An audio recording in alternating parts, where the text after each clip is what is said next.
Hello, Chelsea fans. Welcome back to the Blues Report, and remember to subscribe, then enjoy your news.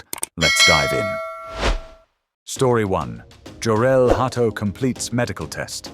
It was a bright, brisk morning in London when Jorrel Hato stepped off the black SUV and into the state-of-the-art medical facility at Cobham.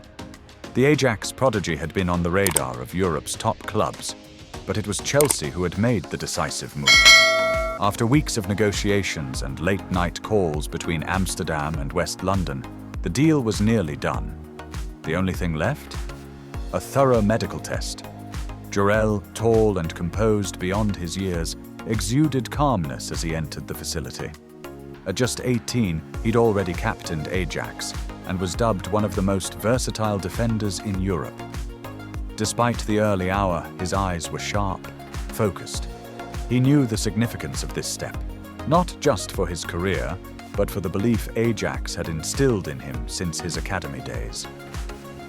"Welcome, Jorrel," greeted Dr. Alan Crawford, the head of Chelsea's medical department.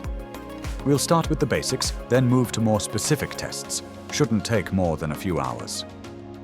Jorrel nodded. "Let's get it done."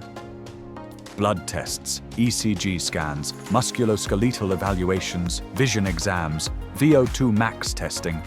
It was a rigorous process. Every tendon, ligament, and heartbeat was monitored.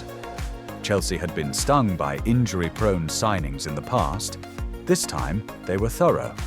But Hato passed each test with flying colors. His physique was elite, his recovery rate excellent, and his adaptability remarkable. But the most telling part came during the treadmill stress test. As his speed increased and incline rose, Hato stayed relaxed. Where others showed fatigue, he smiled. The medical team took note. This was no ordinary teenager. After 4 hours, Dr. Crawford emerged with a final note. Medically fit. No red flags. Chelsea's representatives, who had been waiting anxiously in a nearby lounge, exchanged nods and called the club directors. The green light was given. Within minutes, Chelsea posted a teaser on social media. Medical announcement soon. Jorrel Hato had passed his final test. All that remained was the official unveiling. A new chapter in his young but already storied career was about to begin. Story 2. Xavi Simon's journey to Chelsea, approx 10,000 characters. The football world thrives on drama. Transfers, promises, betrayal, redemption. And then sometimes a move happens that combines all of those elements. This is the story of Xavi Simon's blockbuster move to Chelsea, a saga of ambition, identity, and the relentless pursuit of greatness. Chapter 1. The Seed of Restlessness. It started during the summer of 2025. Xavi Simons had just completed a loan spell at RB Leipzig from PSG. He had dazzled in the Bundesliga, 11 goals, 14 assists, and a playing style that captivated fans and pundits alike. But back in Paris, despite his development, doubts lingered. PSG had Neymar's shadow, Mbappe's exit to Real Madrid, and a new system under a demanding coach. Xavi was promised a future, but not the now he craved. In West London, Chelsea was rebuilding under a dynamic young manager. Todd Boehly's investment was no longer scattershot. A vision was forming. And at the heart of that vision was the desire for a true midfield conductor, a player who could make the orchestra sing. That player was Xavi Simons. Chapter 2.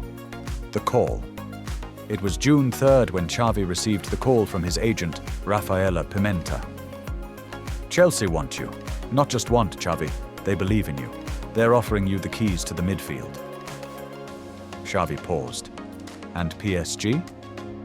They want to trigger the buyback, but not to play you right away. They're thinking of another loan. Maybe Italy." It was then Xavi knew. He was done being a project. He was ready to be the main act. Chapter 3. The negotiation PSG held a 12 million buyback clause from PSV, and they used it. Within days, they re-signed Xavi from PSV, only to entertain offers from top clubs. Arsenal made inquiries. Bayern flirted. But Chelsea, they acted. Chelsea's first offer, 55 million PSG, rejected it. "We want $70 million, came the reply. Talks intensified. Pochettino personally called Xavi, then now Chelsea manager Enzo Maresca laid out a tactical blueprint. Xavi would play as an advanced 8 in a 4-3-3, floating behind Christopher Nkunku and linking with Cole Palmer and Noni Madueke. The idea thrilled him. Chelsea raised the bid to $65 million plus bonuses. PSG accepted. The personal terms were swiftly agreed. A 6-year deal with an optional 7th, wages of $170K per week, and a performance-based bonus structure. The stage was set. Chapter 4. The Flight. On July 19th, Xavi landed at London Heathrow on a private jet. The British press swarmed the terminal, capturing blurred images of a hoodie-clad figure with blonde curls and a diamond earring. Within hours, Chelsea's social media lit up. Incoming. London is calling. He was whisked to a luxury hotel near Chelsea Harbour. The next morning, the medical, then the photo shoot. Finally, the reveal. Chapter 5. Blue Revelation, July 21st, Stamford Bridge. A full house awaited for a pre-season open training session. But just before kickoff, the screen turned black. Then, "Welcome to Chelsea, Xavi Simons." A roar erupted. The Dutch maestro walked onto the pitch in the new blue kit, number 21 on his back. He waved, smiling, humbled but ready. In the press room he was asked, "Why Chelsea?" "Because I want to be part of something building. I've learned from Messi, trained at La Masia, grown at PSV and Leipzig. But here, I feel it's time to lead." Chapter 6. The transition training was intense. Enzo Maresca demanded positional discipline, fluid rotations, and total awareness. Xavi trained like a man possessed, first to arrive, last to leave. His chemistry with Enzo Fernandez was instant. Together, they were dubbed the Double X Engine. Chelsea's preseason tour to the US showed glimpses of brilliance. Against Inter Miami, Xavi scored twice and set up another. His ability to find space, press aggressively, and glide past defenders won over fans. He wasn't just a signing, he was the spark. Chapter 7. First Blood, August 17th. Premier League opener versus Manchester United at Stamford Bridge. Tension crackled in the air. Xavi started. The midfield battle was fierce, but he was everywhere, dropping deep, spinning out of pressure, threading impossible passes. In the 78th minute, tied 1-1, Xavi surged past Casemiro and unleashed a left-footed shot from 20 yards. Top corner. Stamford Bridge erupted.